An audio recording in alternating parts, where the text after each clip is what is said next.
What's up, y'all? Just let everybody stream in real quick.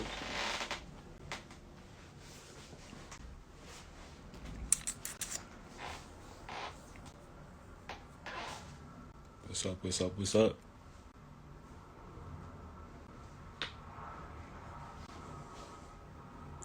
All right.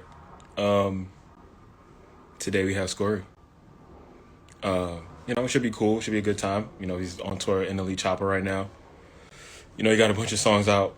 A lot of them moving at the same time. He definitely had a big 2021. So, just following up 2022. As soon as he pulls up in here, we'll get started. Shout out to y'all. Said, how am I doing? I'm good. I'm good. Oh, I didn't introduce myself. I'm Robbie Seabrook III, one of the associate editors here at Double XL. Since y'all asked me, and I stay forgetting to introduce myself. What's Yeah, good, man? was good. Nothing much. Nothing much. First off, thanks for doing the show. Hell yeah, thank you for having me. Of course. All right. Let's start from the top for people who may not be familiar with you. How did you start rapping in the first place?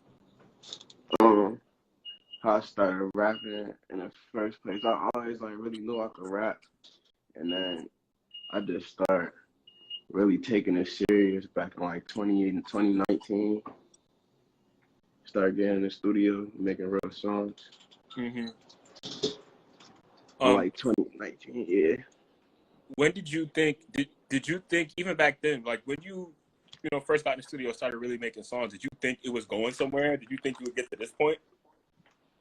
I mean, I always was praying for it like that, but I had a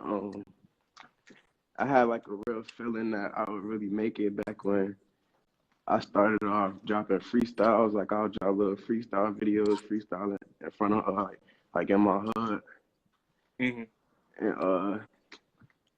and then I would put them on Facebook. Then when I dropped them on Facebook, I noticed my my videos started clicking. Like I get 700 shares, 800 shares on them.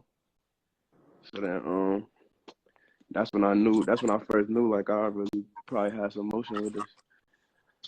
When you said you were in the studio making real songs, like what do you consider like the first real song you made, I guess, in the studio? It was a song called There They Go. And that was probably 2019. I made a song called There They Go. It was a freestyle that I had freestyle and dropped a video to it at first, but I went and recorded it in a real studio. Mm-hmm. Okay. Tell us about Freddy Krueger, because I know that was kind of like a big jump off point for you, kind of when people started to really catch on to what you were doing. Yeah, that was usually my flow like how I would rap was like a real rap flow, you know what I'm saying? Mm-hmm. But that was the first time I really switched my flow over to a melodic flow. So everybody really gravitated towards that because that's what was popping at the time. Like rappers like NBA YoungBoy, Polo, stuff like that. They was singing. So I started trying to sing, and that was one of I think it was probably the first melodic song I ever made. Then I dropped that and got Polo G attention from it. Right. I was gonna get to that too, but I know you're from Syracuse. What is the rap scene like out there? Was it hard for you to kind of get noticed locally? Nah, locally, nah. Locally, it wasn't hard. You just really you just gotta have an authentic, you just gotta be authentic for people to gravitate towards you locally. Mm-hmm. Like they gotta know where you come from. That's what I try to show throughout my music in the early stages. I try to show them where I came from, try to show them Syracuse for. Right. So you're talking about Polo G. I know a lot of that happened through Freddy Krueger, but also a lot of it was through Instagram and him reaching out to you. Kind of for you, was that moment like? How did that moment feel when he reached out to you and you realized he was like interested in working with you and he saw something in you? I ain't gonna lie, like I was excited. Like I came home. I came home. I had a little summer job, and I came home, and I usually drop like videos on Instagram. Like I drop my snippet on Instagram, and I'll go to sleep, so I'll wake up and see all the reactions to it, Mm-hmm. like all at once. So boom, I went to sleep, dropped the snippet of the Freddy Krueger video, went to sleep, and I woke up, and I had like a lot more notifications than usual. So I scrolled all the way to the bottom and it said Polo Capital started following me. I'm like, oh, like I jumped up, told my mom, like went down the street, showed all my friends. I'm like, yeah, like it felt like I really was about to make it. So so after he DMs you, I kind of know the story. You talked on Instagram, y'all met up, you're working on music. What Moods was the song y'all were working on? Was that the song you were working on when he asked you to sign? And then kind of how did that happen? Like when he asked you, like kind of what was your thought process? Nah, so we moves didn't come till like a little after, Mm-hmm. like a while after I signed to him. I was just working on like a couple songs like Pain Second, like old songs like Pain Second Storm and stuff like that. And Mm-hmm. we was just working on getting videos and dropping them to those at first. And then the moves really came when I signed to Columbia. Uh-huh. Yeah. So when that came out, did you notice, is that kind of the point when you noticed, oh, you're really in the game now because the song got so big and so did the video and people really now people really knew who you were now? Like, what was that like kind of, how did you kind of walk through that? Yeah, I couldn't even really believe it, like the way I because when I remember when I first dropped it, I was getting like it did better than all my videos I ever dropped at first. Then boom, and I did a little signing video with Polo and had the song playing in the background, and I went up like 100,000 followers in 24 hours. Mm-hmm. Uh, it just felt crazy. Like then after that, the video started going crazy. I got my first million views, Mm-hmm. and it was just feeling like I was out of there. Um, I know you put out Catch Me If You Can last October. You know, debut EP, major label, all this is like a huge deal. Um, did you feel like any pressure at the time or were you just kind of like going with the flow? Like were you just ready to go at that point? Yeah, I was just ready to hit the ground running. I got in the stool. I was in the stool like every day after I signed. Me and Polo was in the stool working like every day. I was making I still got 100, 200 unreleased songs that I didn't drop yet from back then. Wow. No, that's cool.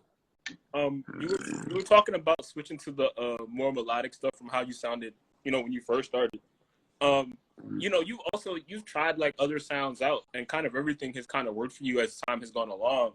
But like kind of why do you think that you kind of chose to kind of go through different sounds so quickly? Because you haven't been like out that long, you haven't been rapping that long, but you've gotten through a bunch of different sounds in a short amount of time and like found what works for you. So kind of how did you do that? Because everybody doesn't try that. Um, yeah, I remember telling my friends like I needed something different. Like I wanted something to differentiate me from everybody else. Even though like people say like I sound a lot like Polo, I wanted something that was gonna differentiate me from Polo too, honestly. So I was trying to find like different things so that people won't just keep saying that I sound like him, stuff like that. Mm-hmm. So I kept trying to find ways to switch my flow up. Right. I know now, well, not even just now, but you have like a lot of songs with kind of like the rock based stuff that nobody else is really doing, like Love Letter and even kind of on OO a little bit. Um, Yeah. Kind of how did you settle on that sound? Like, oh, this is the thing that I'm going to do. And like, how did you realize that you could kind of make something happen with it? Cause I listen to rock before, and and I just really knew how to put that together, like mix it with like rapping about like hood stuff, not for nothing and I knew that if I could get like I was sending my songs like my friends and stuff, and I knew if I could get like hood niggas to listen to rock and stuff that's on a rock beat, then Uh-huh. I knew I could have something. Right, right. Yeah, you figured it out 100%. Yeah. I know. So 2021, probably definitely a huge year in your career for you. You had all these songs that were kind of really going at the same time. Um, Now, kind of, how did that make you kind of approach 2022? Because the songs you put out now, like "Girls Over Our Wave," like the songs are doing well and they're picking up. But kind of, how did what happened in 2021 change how you approached 2022? Like, were you more focused now because you had already like felt success? Um. Yeah. I had. I yeah. I was more focused, really just trying to find that thing that really take me to like the next level, cause I didn't want to like really stay in one place. Mm-hmm. So I'm just really trying to like slowly build myself up to get to the next level. Right. Of course, you're on the road now, an NLE Choppa tour. How has it been? Kind of, what are you taking from it? What did you expect before you even got there, before it even started? Like, what did you think the experience would be like? Um, Honestly, I didn't know. I didn't know really what they expect. I didn't think that his fans would really like know my music or react to my music well at first. But then when I got there, I seen how like his fans really showing love to my music, and like a lot of people in every crowd I could see like sing my stuff word for word. So uh, and what I really like learned from it though is that, cause honestly I know a couple of NLE Chopper songs, but to be like completely honest, I don't. That's not like a person I listen to like every day. Mm-hmm. And but it was like it's like crazy to see, because I'm used to seeing Polo like fill out like arenas and stuff like that, and like big venues and stuff. So it it's like it's different seeing NLE Chopper do it too. Like noticing that he got his own fan base. Like everybody, like all of us artists got fans that love us like individually. Right, right. Um, at what point did you start to feel like you were like, oh, I'm a famous rapper now. Like people really know me. I'm really out here now. Like kind of have you had that moment yet? I ain't gonna lie, I ain't start feeling it till like recently, like this things that have been happening, like Rolling Loud Mm-hmm. contact me. They know me, like Adam 22 contact me, like stuff like that just be making me, and like seeing like going and seeing people that sing my songs word for word like in person, because Mm-hmm. like when I was coming up and this shit, it's like it was really like the pandemic was going on, so I didn't really get to go outside and see like my fans and stuff. So Right. I ain't really think I ain't really know that there was people out here like really singing my stuff word for word, and love my stuff word for word. So like just seeing that, getting outside and seeing that made me think like, yeah, like I might actually be famous. um, okay, in your opinion, like what are your songs that are like can't miss? So anybody who's on here who may have not have heard your music before, what songs of yours would you think you have to hear these? You gotta listen to rock and roll, uh, Dior, you, girls love Broadway, and Adele. That's unreleased, but you gotta listen to Adele. It's dropping soon. Okay. Okay. Um, in the comments earlier on, they kept asking album, album, album. So, what are you doing next? What are you putting out next? More songs? You putting out a project? What's the plan? Yeah, I'm gonna probably put out like I'm just trying to build myself up, like get that momentum going. Mm-hmm. So I'm probably drop like one or two more singles, then I'm gonna drop the project. I know they waiting for a project. Every time I tweet, they just like I don't care, drop an album. So So Um, yeah, I'm gonna have a project for him soon. okay. What's something most people don't know about you? Um, Most people don't know about me is I don't know. I feel like I put a lot of my like story out on like you know I show a lot of myself out here. So I don't know. Okay. Maybe like I went to college. I went to college for a little bit and then I Okay. dropped out. How long were you in there? Like 1.5 years. Okay. And then so when you left, is that when you just went like fully into music? Yeah, like I was basically like I tried playing basketball, like basically regular stuff. Like I tried playing basketball, tried going to school. Then I noticed that all of those different lanes wasn't working for me, and like didn't really work out. So like music was my last resort. Right. I mean, and it worked out. You know, I think you got really far in a short amount of time too. Hell yeah. Right. All right. So, just to wrap it up, is there anything you want to throw out there? Anybody you want to shout out? Just anything you want to bring up? Yeah, shout out my boy Washi. He passed away. Rest in peace, Washi. Uh, Shout out my boy Lil Rock. He got some stuff dropping soon from my neighborhood. He a nice rapper. Um, yeah, shout out Polo G, ODA, and I got my song dropping. Adele dropping soon. We got to tune in. That's a real banger. Adele. Okay.